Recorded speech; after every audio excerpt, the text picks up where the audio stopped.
Practical Wisdom for Modern Witches with your host, the Witch of Lupin Hollow.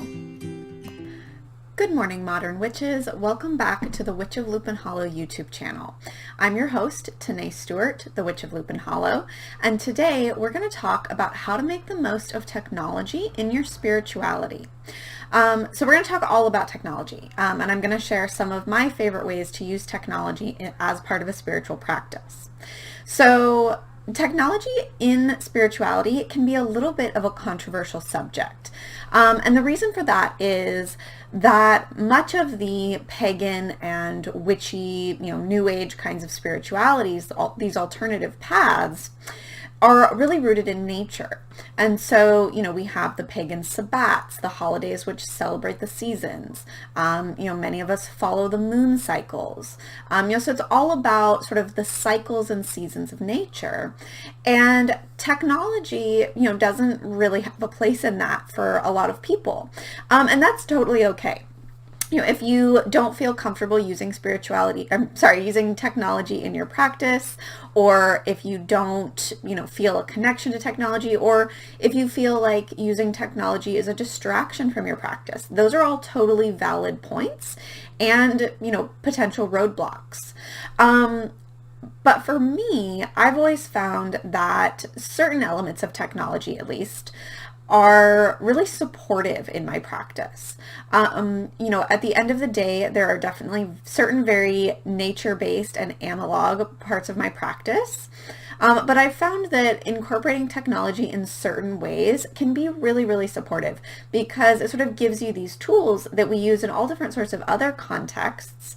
We use technology for work, we use it for communication, we use it to connect with our families. And so technology is sort of, it's not an evil on its own. It's one of those things that it sort of depends how you use it, and it depends on how mindful you are of the way that you use it. So obviously we can all be, sort of prone to the addictive side of technology, whether that's playing games or, it's just sort of scrolling through Instagram or Facebook for hours. Those are things that are really easy to get sucked into, versus using technology in a mindful way that, sort of allows you to expand your mind and expand the way that you practice your spirituality.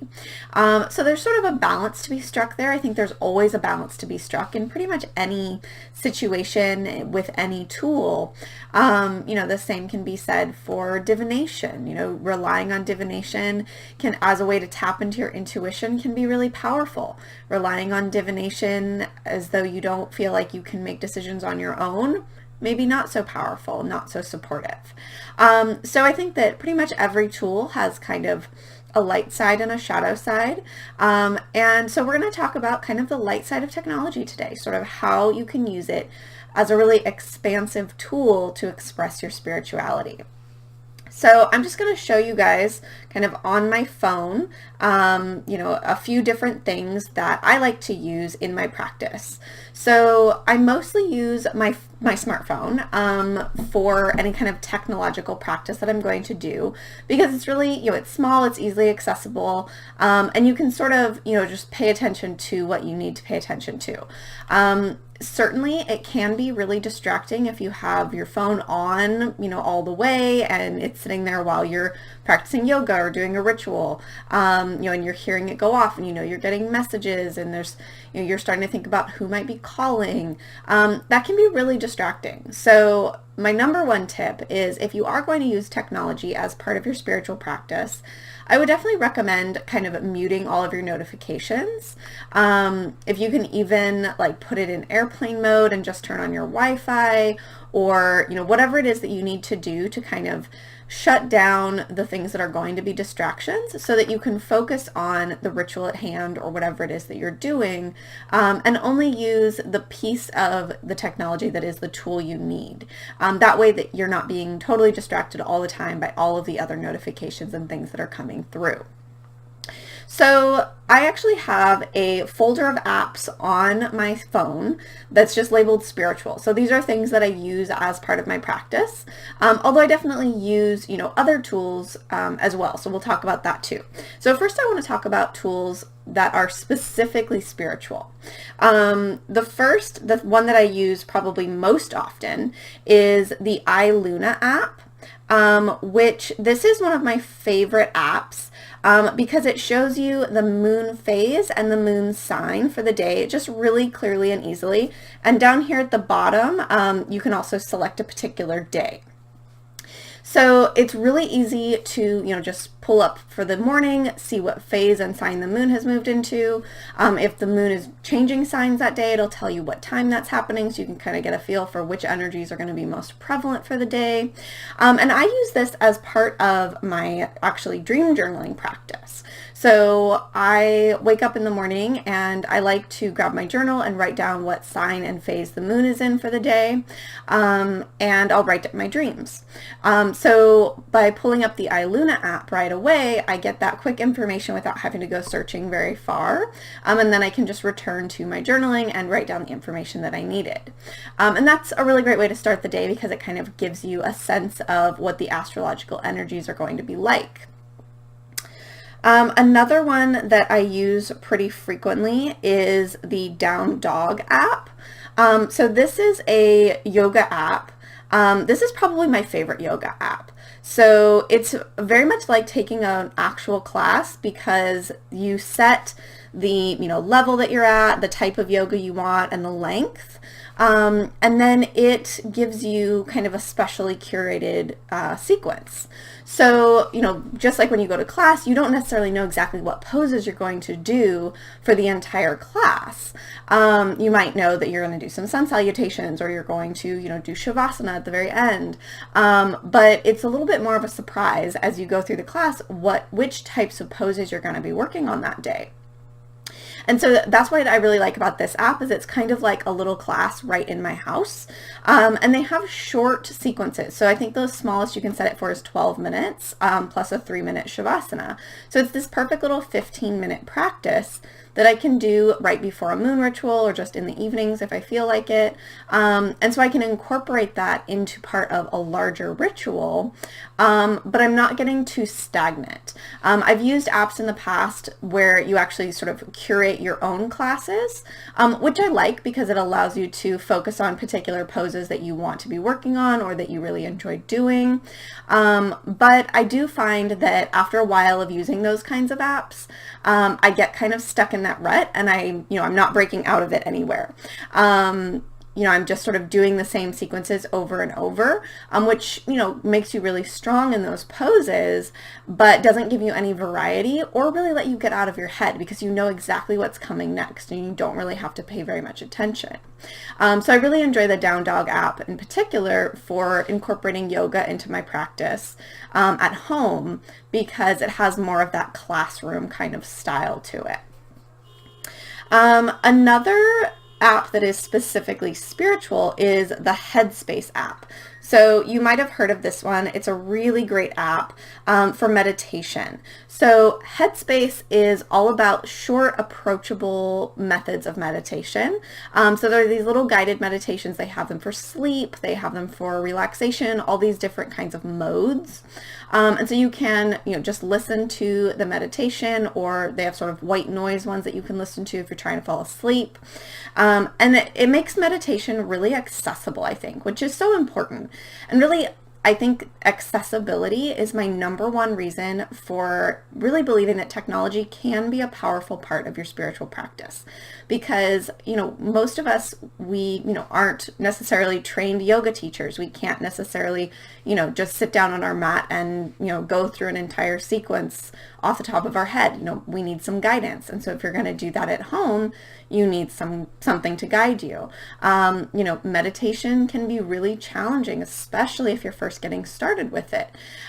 So, having a guided meditation that's right on your phone that you can pull up at any time, that's really powerful. Being able to just look up what phase the moon is in 5 seconds, that's so powerful. Having that accessibility is really a privilege. It's something that is very unique and specific to our time, that we suddenly have all of this information at our fingertips. So in addition to the apps that are specifically spiritual in nature, I also want to talk about how to use some just really practical mundane apps as a part of your spiritual practice. So the first one that I want to suggest is just the calendar app. So I'm a Google girl, so I use the Google Calendar, but whatever calendar app you use, I would really recommend setting up a particular color. You can usually kind of color code your calendars. Set up a color that's specifically for your spiritual practice. And you can really block out time, block out time for your moon rituals, block out time for meditation. Put those kinds of things directly on your calendar so that you actually get a notification that says, hey, it's time to meditate. It's time to do your full moon ritual. It's time to take your ritual bath. It's time to just start your evening ritual and start getting ready for bed and unwinding. All of those things are things that most of us want to be doing, but a lot of times we feel like we don't have the time. And that's where, this concept of integrating your magical and mundane lives into one cohesive whole becomes so important, because we have all of these tools at our fingertips that we use for, like I said, we use them for work, we use them for communication, we use them for all of these different aspects. We use them for fun and entertainment. So why not use them for your spirituality as well, to make sure that the things you want to be doing that are specific to your magical or spiritual life get on the calendar. You make sure that if those are things that are important to you and are a priority for you, give them as much priority in your life and in your calendar as the mundane tasks and obligations that you need to take care of. If you would put going to the movies on the calendar, or if you would put a business meeting on the calendar, then why wouldn't you put your spiritual practice on the calendar as well? So calendar apps really, and any kind of scheduling app, whatever it is that you use, can be so powerful in this way. Another one that I love to use is Asana. So I just want to bring this up really quick. So Asana is a project management system, which might not immediately seem like the most appropriate thing for your spiritual practice, but it has so much potential. So Asana is for project management, and it's basically a to-do list. It's tasks.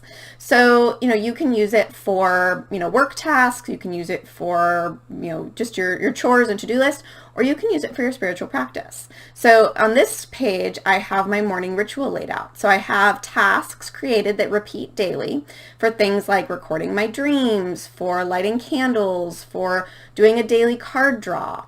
And I can check each of those things off every day and, sort of keep myself on track in that way. So this is kind of like a digital habit tracker. It lets you, be reminded. It's just a notification system of the things that you want to do. So in that way, it's very similar to the concept of, scheduling time for your spiritual practice on the calendar, in that, you're sort of laying out in advance the things that are important to you, and that you sort of make the list, the things that are of the highest priority in your spiritual practice, the things that you really want to accomplish or connect with, or, make sure that you experience.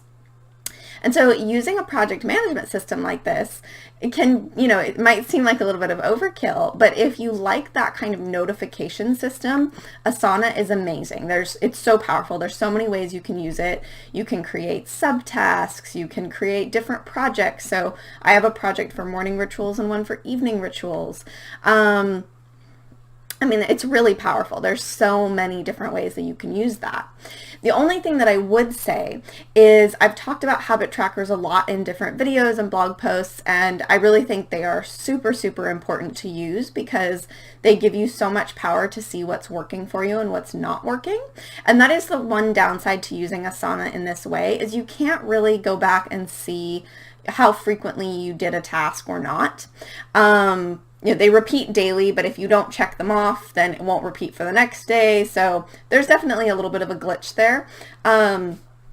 And so that's one of those things where, sometimes the analog is better, right?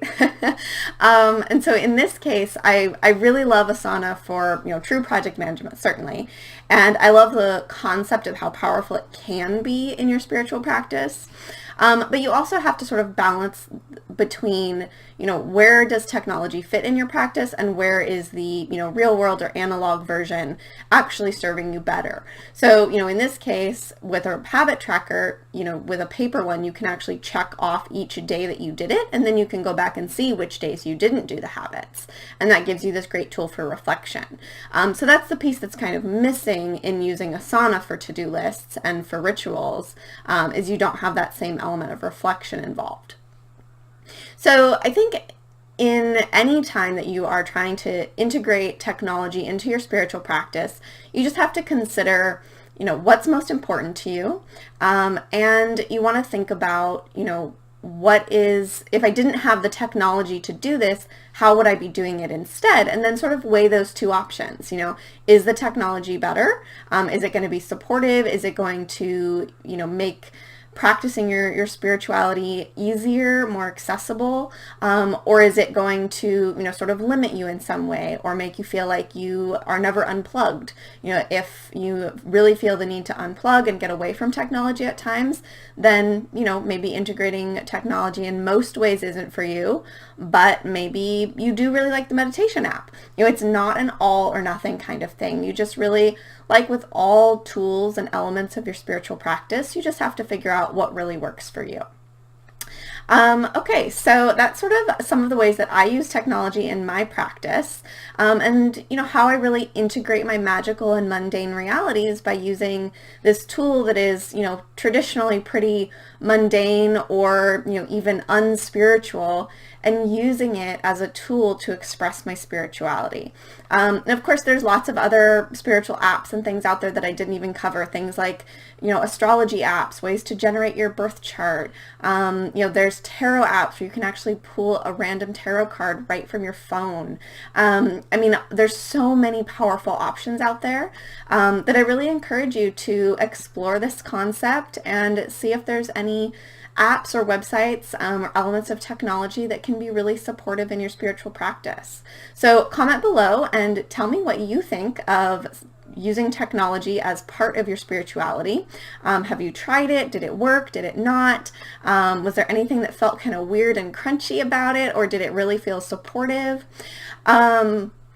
And, if you try any of the apps that I suggested in this video, which are not sponsored, by the way, just recommending things I personally enjoy, then, comment below and tell me about that as well. Or, recommend me some new apps to try. I'm always looking for new things to play with. So comment below, make sure that you like this video and subscribe to the channel so that you can be notified whenever I put out a new video, which I do every week. So see you next time.